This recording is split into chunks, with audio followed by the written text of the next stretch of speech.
on the left here. Hang on.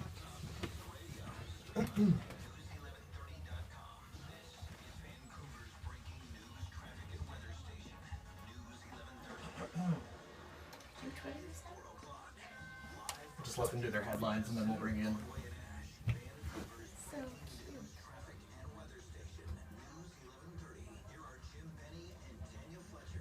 Good afternoon. It's Wednesday, August 12th. It's 27 degrees in Vancouver with a look at News 1130's top stories. Does she expect to be the next Prime Minister? Green Party leader Elizabeth May joins us live in studio in just a few moments.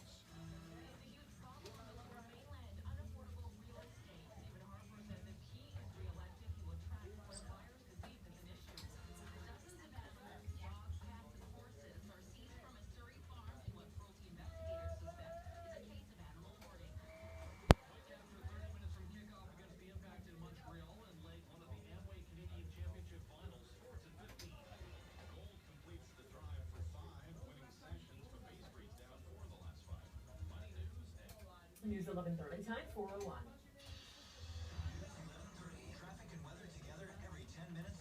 For the Richmond Auto Mall, here's the News 1130 Air Patrol. Darren Green. All right, come on in. Hi, I'm Tanya. Fletcher. Nice to meet you. Welcome here. Oh, it's yours. Hi. Okay, nice to meet you. Tanya, nice to meet you. Welcome to my daughter, Kate. Hi. So we'll let you take the big comfy chair here if you like. Oh, thank you. And you've done this before. Yeah, I have. How far away do you like me to? There you go. Maybe Probably just put it about- at an angle. Yeah, I probably know about- that one picks up a lot of Does it things and this stuff, way? yeah. Or just turn it to the side a little bit. Yeah. Okay. I think we can fake There it. you are. If that's too loud, let me know. I Are can we turn going it to down. get people phoning in? Or? No, No. this is just a Q&A with the anchors. We've so. got, great. We've got maybe 7 minutes. If, Yeah. we've got maybe 7 minutes if we're lucky. Good. Excellent. Yes, you do. That's 7 minutes more than I've gotten on any other network Well, today. So that's you good. got you talked with Ed Hand yesterday, so I mean that's Yeah. How did you know that? because we get the feed from here. So we were because they're Yeah. Rogers Station, so we Yeah, were. yeah, yeah. I was listening and going, oh, okay, I'm so in Lions Bay. I just stayed. Those people were so sweet where we stayed. Rose and John Dudley. yeah. They have one of these houses in an elevation that you see house out, you see everything. It's Oh, yeah. unbelievable. Yeah. So I love billeting with people, right? It's very cool. Yeah, so I was telling him, have you ever been to Lions Bay? It's amazing the view here. So you can wrap it up. We don't. I talked to a reporter at Blackhawks in Ottawa today. Oh, yeah. Print media. Yeah. I said, you're really Squamish. You should see the view where I am. Great. I don't think anybody on Ontario knows where Squamish is. Do they? No, they don't. They think you take Tums if you have feel a little bad puns. Have you got to go basically everywhere as well?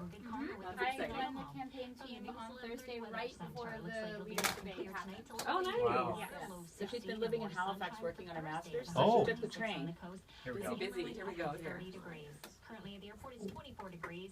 It's 29 in News 1130 time 4:03. This is a News 1130 special report.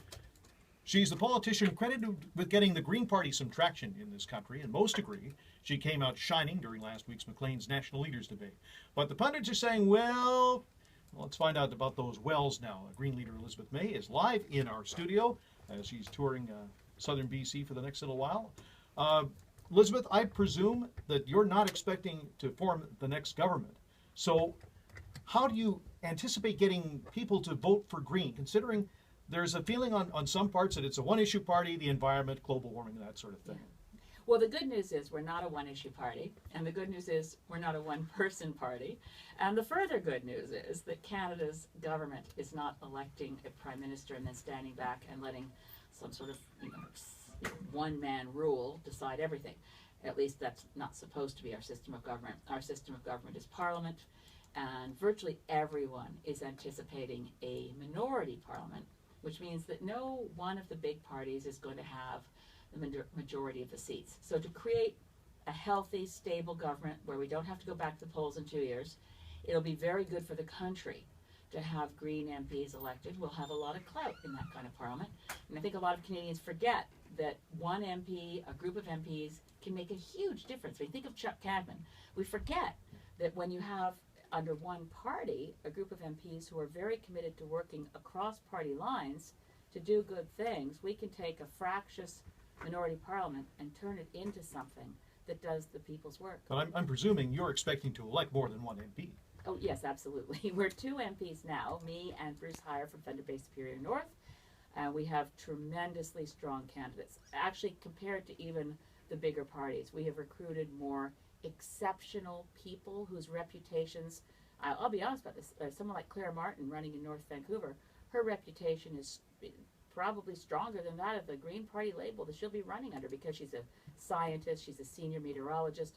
Claire, or Lynn Quarmby, who's the chair of the cellular biology department at Simon Fraser, and a person of enormous global reputation as a scientist. And up at Whistler, too. And yeah, Ken Malamud, former mayor of Whistler. So that's just Lower Mainland candidates. We have across the country the most exceptional group of fine Canadians. And the only thing I could offer them is, you will be your own person. You work for your constituents. You don't take orders from me, because the Greens are the only party that actually respects the notion, which is fundamental to our system of government, that members of parliament work for their constituents. So no caucus whip then?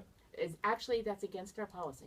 We do not believe it's ever appropriate to punish, as the other parties do, punish a member of parliament for voting the way their constituents want.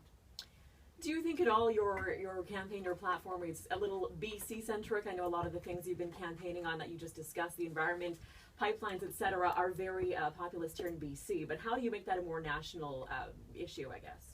Well, one of our key platforms in this election is to bring in pharmacare so that Canadians never have to face medically necessary prescriptions that they don't think they can fill. And actually, there's a recent report out which involved one of the experts at UBC, Dr. Steve Morgan, as well as people from Harvard and elsewhere, saying, look, we could save the Canadian economy $11 billion a year by expanding our public health care system to ensure that every Canadian can get the medicine they need without having to make choices between prescription drugs and food for that month. I mean, for some seniors, that's the real choice they face. So we're not a one-issue party. We do believe that we can bring forward ideas. We can bring forward ideas whose time has come, and hope that the other parties think, those are really, really good ideas. Pipelines, by the way, of course, extend as issues in Eastern Canada. Within Quebec, it's very controversial to imagine having bitumen and diluent going across Quebec and through the St. Lawrence River and into the Gulf of St. Lawrence. Our candidates in Quebec are getting a lot of traction because we oppose shipping out raw bitumen and carrying these toxic materials over such long distances, only to put them in tankers to go to other countries for processing. I suspect one way of getting the message out for your party is by being involved in national leaders' debates. And as we know, we've had the Maclean's debate, you were invited. The other debates, it's kind of like, no, we don't really want to have her part of it.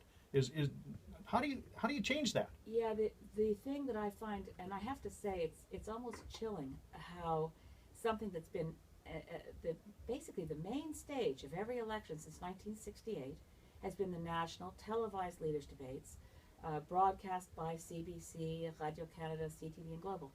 I'm invited to those because the rules say that any party leader with seats in the House of Commons is included in those debates. And what's really worrying about this is that between Stephen Harper and Tom Mulcair, that debate in English may not happen at all. In other words, because I have a chance to be there, the other parties would rather smash those debates to bits and not give Canadians the opportunity to see all the party leaders on the stage debating issues, discussing issues in October, when we're going to vote October 19th. They were only willing to engage with me August 6th on a debate that wasn't, as much as Rogers and CTV and people did a great job broadcasting, it did not have the reach. The 10 million people who watched the English language debates in 2011 are going to be very surprised to find they're not happening again. So it's not so much getting me in the debates, it's getting fair debates to happen at all. And I find it, I have to say, I find it chilling. Elizabeth, I just want to touch on some local issues. Arguably, housing and crime are two major issues here in the Lower Mainland. You may have heard Stephen Harper today announcing if he's re-elected, he will look at foreign ownership, what's driving up the prices of real estate here in Metro Vancouver. What's your party's plan on that front? Well, Stephen Harper should look at his own policies because they've been central to this. They created a different hierarchy for immigration so that people who might have $1 million for an investment get fast-tracked. They canceled the family reunification for thousands and thousands of people who were on wait lists and said, okay, we're doing this a different way. And what's extraordinary about this, of course, the foreign investors can come in and plunk $1 million down, drive up the real estate values in the Lower Mainland, own a property that they don't live in, never pay taxes in Canada, and yet what Harper's policies have done have been to prejudice the abilities of people who might really need to be here, who are poor, who are refugees. And a recent study, and I was astonished to find it, I know it was in the spring because I was sitting in the House of Commons and reading it at my desk in Parliament, that the refugees who come to Canada with nothing are actually paying more in taxes than this cadre of $1 million investors who buy a property and otherwise are not engaged in the life of our country. So if Stephen Harper thinks he wants to find a solution, look in the mirror. I'll touch on one other issue because then we've got to get into traffic. ISIS and national security. When it comes to the Green Party, what's your policies on dealing with that? Because it seemed during the debate that there was a lot of focus on it and things are being shifted away from it. Well, what I focus on is the threat of ISIS and what it is that ISIS wants. I believe firmly that Canada must engage, but we should do nothing that makes matters worse. We made things a lot worse in Libya.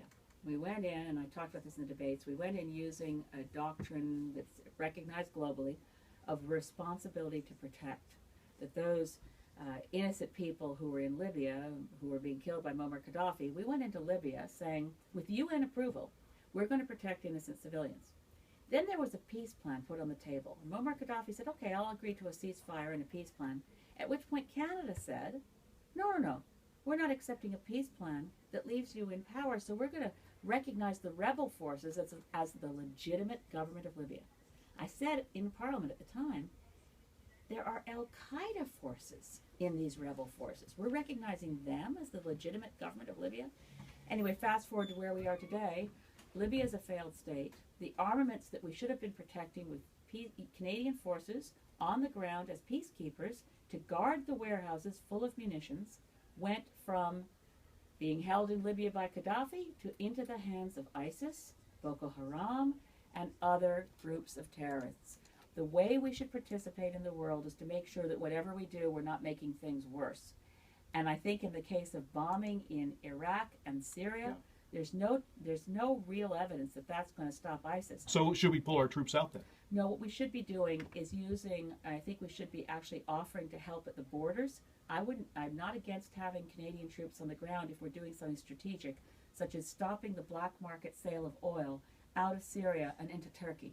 ISIS is fueled by selling oil. There are ways to fortify the borders and stop them from... These are on trucks, right? Yeah. It's black market oil. They're getting millions of dollars a day from oil sales. We're not doing anything about that.